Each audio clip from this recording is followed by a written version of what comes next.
when now I went to her and she told me I am dating someone else, some of my boxes were thinking, that she's a committed girl.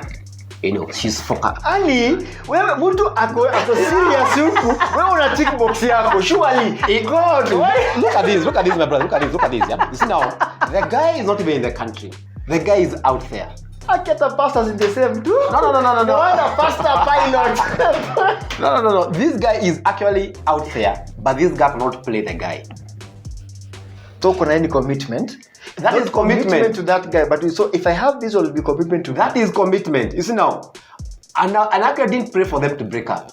Maybe there's a story for that. I didn't pray. Okay. For me, I was praying, God, let everything be done.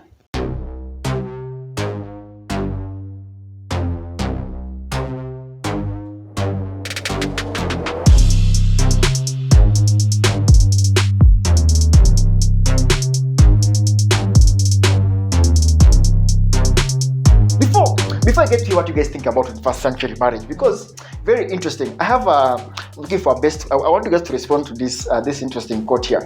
I don't know who will say this. Steve Jobs says this: "When you're in love, wonders happen, but once you get married, you wonder what happened." Is that true? I don't think so, because I think marriage, as you said, it works. But it works. Okay. As we were in love, we'll be in love. I have a quote here for you. I want to respond to this. Yes. This is by Brad Pitt. Says, "Marriage is a beautiful forest where brave lions are killed by beautiful deers." Is that true? Yes and no. Okay, I didn't expect that. Yes and no, because if a deer knows where the lions are, why would a deer go there? Yes. That's unajua ndio uzuri ya kuwa watu wanawakili. Nasikia wamejibu hiyo swali. If a deer knows that this is where lions are, why would a deer go there? Number 2, in the jungle you must survive. So if it is in that situation where things are really bad, it's either you are hunted down or you outrun the hunter, who is in this case is a lion.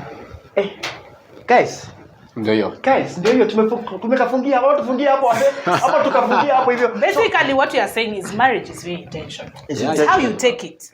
If you want to be killed in the jungle, you will be killed in the jungle. If you want to stay safe, you will stay safe. That's true. Now, enjoy your story. You guys have been married for 10 years. Yes. True. Now, we live in a time whereby, as in 10 years, you guys are there. I am sure if somebody else was to observe or to hear your story, would be like, 10 years. Yes. 10 years. Yes. Now, in this 21st century, as in there's so many things that compete with our attention. That's true. There are so many pressures come, the job. I mean, right now, you cannot, hakuna shamba Nairobi ya kulima. Yes. Atasema, siendi job, waka tu nilime. Ama, I'll become a housewife. Though there are those who are wiser, it's okay to be that, it's your choice. But there's so many pressures, and as you're talking about the marriage, you choose, and being intentional. I don't know what you guys have observed, your observation in regards to how marriages are in this day and time. And what can you say on what you've observed about marriages in this day? And perhaps even giving stories, some of them in your story, the challenges that your marriage has gone through in this, because you can't compare your marriage with your father's. I'm very much sure. That's true. Yeah, so I think the challenges they might be similar, but I think how they come is different. The context is different. The challenges maybe that maybe our parents faced might be similar because of human beings. But I think how they come and the context and the commitment part of it is, I think, what is challenging at the moment. Commitment. So I think what we are seeing maybe in the 21st century marriages is that there is lack of intentionality, as she mentioned. Yeah, and then as in, because you need to, when you're coming together, you need to put all your minds together and purpose that your marriage is going to work. Yes. So you put in everything that needs to be put in to ensure that your marriage, not someone else's marriage, your marriage works. So that's not the intentionality we're talking about. I think most people enter in with this mentality of let's go and try. Yeah. So already umeingia na akili yenye inaweza kosa kuwa. Yes. It's called what you call come we try or come we risk. Come we try, come we risk. Come we try, which is not good, because the two will become one. No. So there's lack of commitment where people's commitments, but again they are, divergent. They're divergent. And then there's also lack of what was oneness. The oneness, yes. When the Bible says now that the two will become one flesh. One. So there's lack of oneness. So because for us we believe that when we come together, I can even actually begin a sentence that she can complete. Okay. Because you guys are one. You are thinking as one. So you're the couple goals. Couple goals. You're the couple goals. Yes. So lack of commitment, and then I think also loose marriage ties, what they're calling prenups, contracts where people say that I'll only be in it as long as you do 1, 2, 3 things. As long as you feel your end of the bargain, then I'm going to be in this. But I wonder, are they justified? Because some people may say, let's look at the reality. The reality right now, the world is moving very fast, and it's becoming hard just to to contain some of these things. And they are saying, this is the right. How can I put it? This day and time, this is just the reality. So this is the only way to deal with the reality, and people, that's how they want to perceive it. My thinking is, everything that you do in life that you want to succeed, you must put some level of discipline. And there must be a guiding rule. And authority is authority.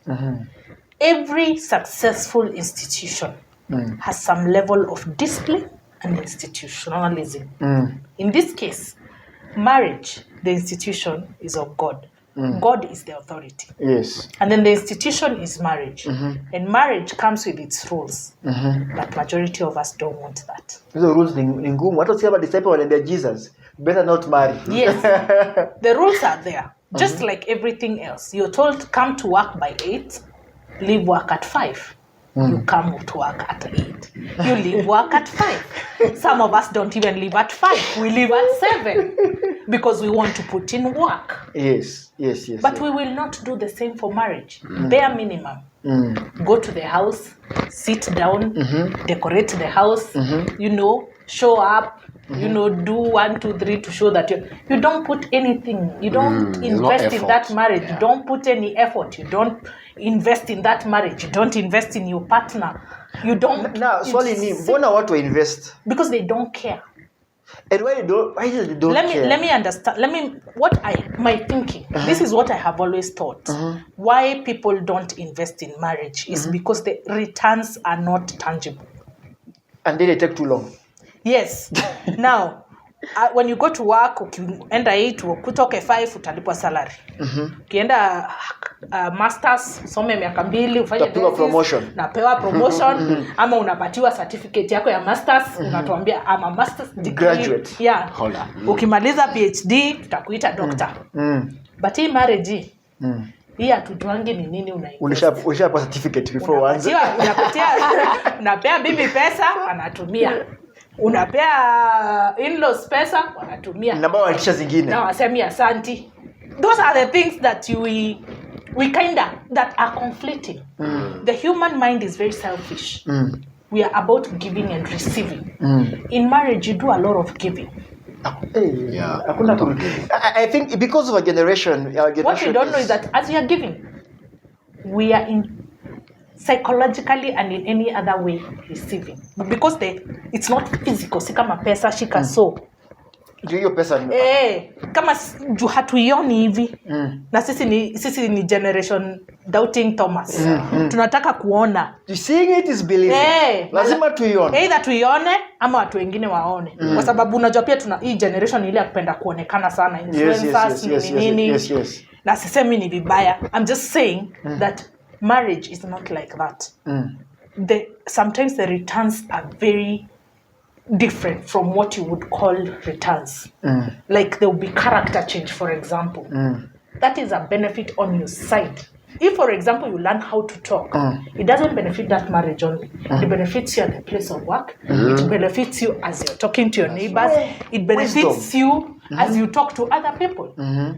But you will not be able to say, hii lilitoa kwa marriage. I think that's the biggest challenge we are facing right now in this day and time. I've been privileged just to perhaps hear many stories of people who are going through marriage, and that's what sometimes they come with a story of pesa, gari, investments. But I think when you go deep back, find the root cause of all those problems, I think it's basically what you're saying. And let me ask, so you guys have been married. Have you guys had such challenges in your marriage? Yeah, challenges are there. I believe we have also encountered some challenges here and there. That sometimes, of course, they might end up somehow rock your marriage. The ship. Yes.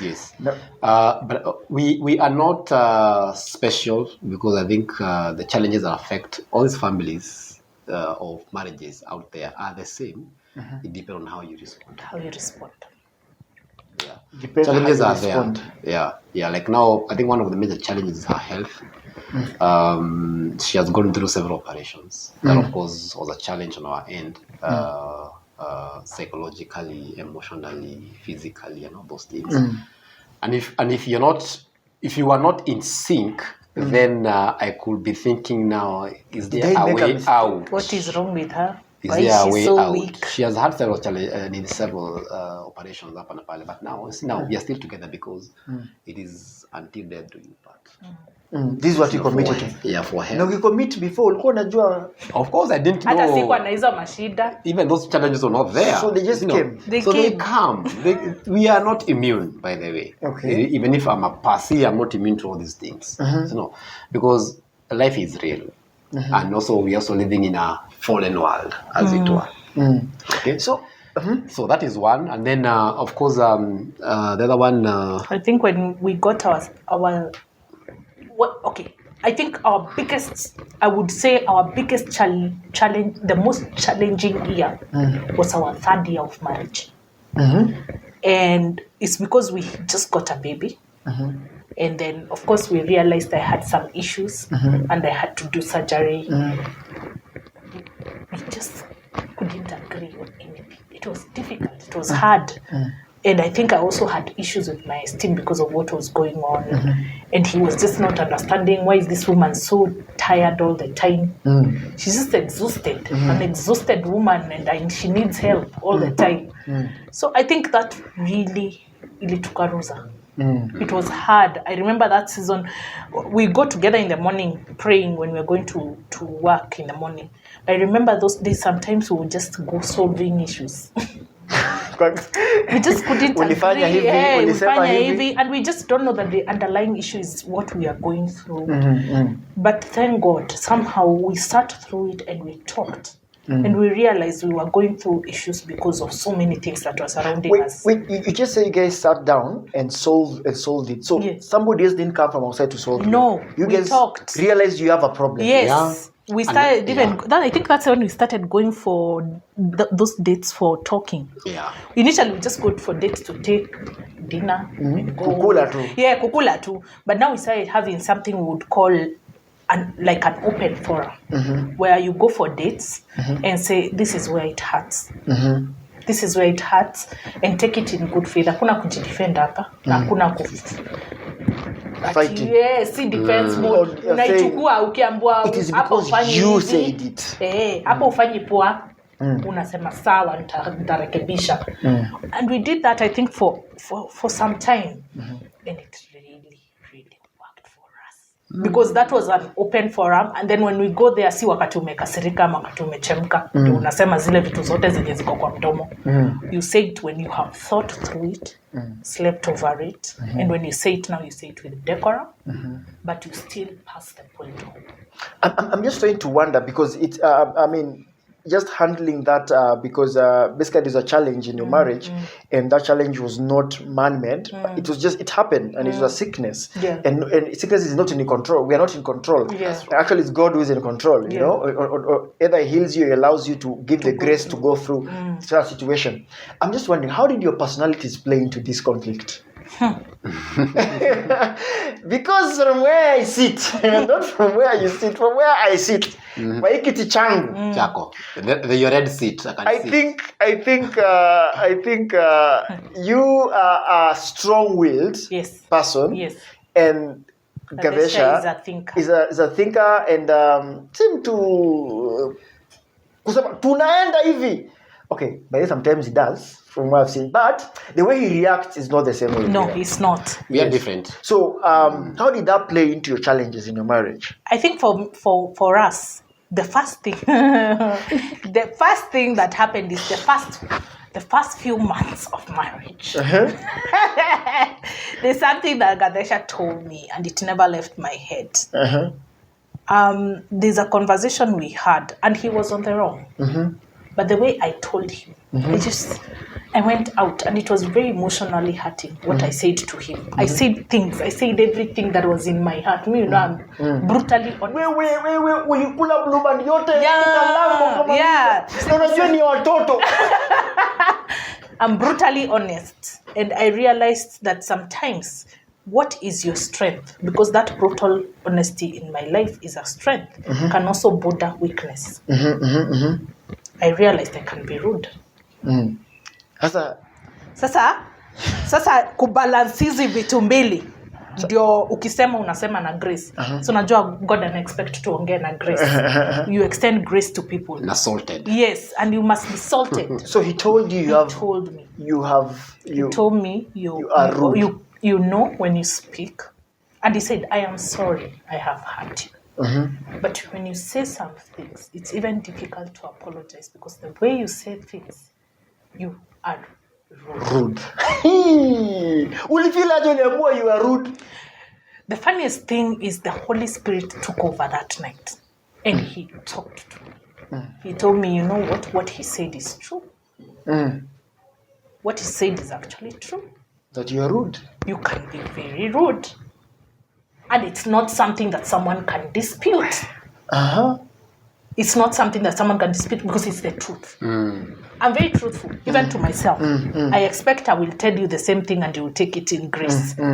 So what I didn't know is that even in this truth, you need to coat it with grace. So that people can hear what you're saying. Because even if you keep on saying things, even in your truth, for as long as it does not have grace, they will never hear you.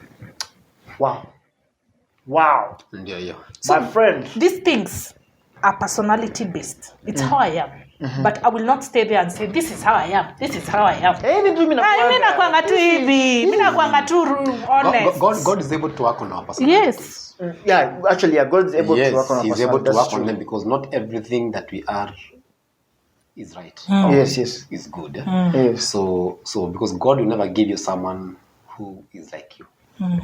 He'll always give you someone who is not like you, but they're able to complement you. Yeah, because I believe there are guys actually here who are in marriages, and you may realize part of their biggest challenge is not even money wako nayo. It is not where they live, whatever you may want, the material things.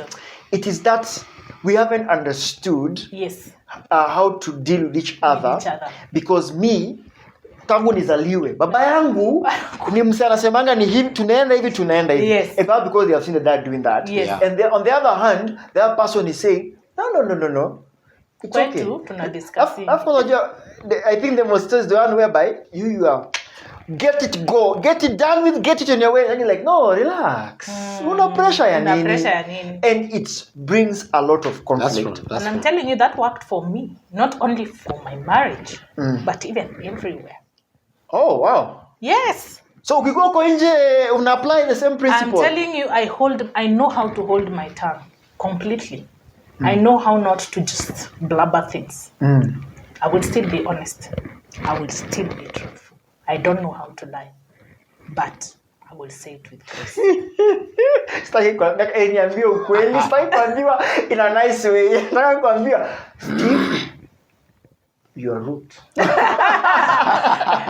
So guys, And I think he's also maybe grown in his own way. Yeah, I'm grown. so do you guys still have some, like, do you guys, you've found a way of dealing with your challenges. I think it's a great thing. And you guys, that's why I've done 10 years. Yeah. That's why you've done 10 years. Yeah, but we still fight. You still fight? Yes. Kwa mnapigania nini? Vitu tu. You see now, Lakini at the end sina of the day, intensity yenye ilikuwa tukiwa first year. yes, we still have differences. Yeah, differences. Yes, differences are there, but I think marriage is continuous. You continue in it because we haven't gotten to a full stop in our marriage. This is actually a continuous process. And something I have found is we don't sleep angry Yes. now anymore. So how do you deal with that? we say and you go move Yes. on. Hakuna kushinda mkikachi. And actually, you know, based on our personalities, like initially when we just got married, Yes. she's the one who used to say, let's solve these issues now. And for me, I want to think about it. I want to, to actually contextualize it, process it, and then we can able to handle. But right now, I think it's like the other way now. So I'm the one who's saying now we won't sleep up until we talk about this issue. Okay. Tutalala. The sun will not go down. Listen now.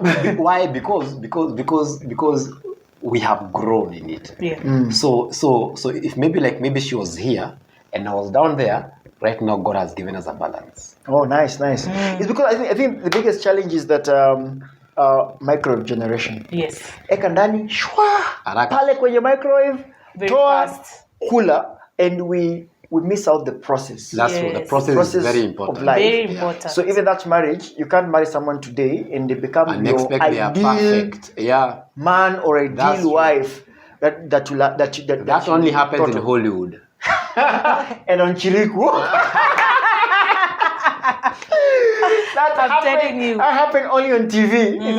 It's not the reality. I think it's amazing, and I'm so sure there's someone who's just thinking, someone who's married for the few years or for those 10 years and been struggling, and they're thinking, wow, there's somebody actually they have learned in terms of just dealing with their past, in terms of dealing with issues in your marriage, and especially those issues that you have no control over. Yes. Because there are issues you can control. Yes. Una create issue una create issue. Hii ni issue na Ndio, create. ili create issue. But they have learned something that you're creating an issue. Those issues that you have no control over and how to handle them. So, Steve, I would also want to say something. When that season of whatever happened, I really thank God for my husband because he stepped. I would get very tired sometimes, very, very exhausted.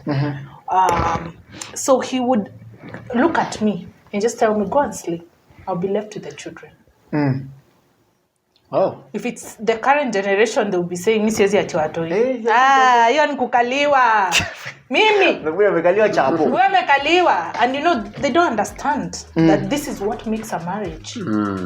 For this reason, I cannot even disrespect Gatheca. He's been core in my life. Very core. This is not a reason for me to disrespect him. It's actually a reason for me to respect him. Wow. So the circumstances that also you guys went through, Yes. it wasn't just something that you guys were passing through, Yes. but even though it was not one of those things that you have wished and desired for, but it came with its lesson. Yes. And part of it is actually this guy, I value him. I value him. Because of the way he took care of me, because of the way he was there for me. Yes. God matures using situations like those ones. So he's able to help us to mature, he's able to help us to grow in our own lives and also as a couple. Wow. Yeah. Amazing. Are you there going through a difficult one, or perhaps your spouse is sick? Perhaps you knew it, or perhaps you didn't know it, because sometimes you never know. I mean, we live in this day and time, GMO, Zico, and you never know. You marry someone and they're just going through a hard time. These are very inspiring story on how to support each other, stand with each other, and above it, praying about it. It's very important.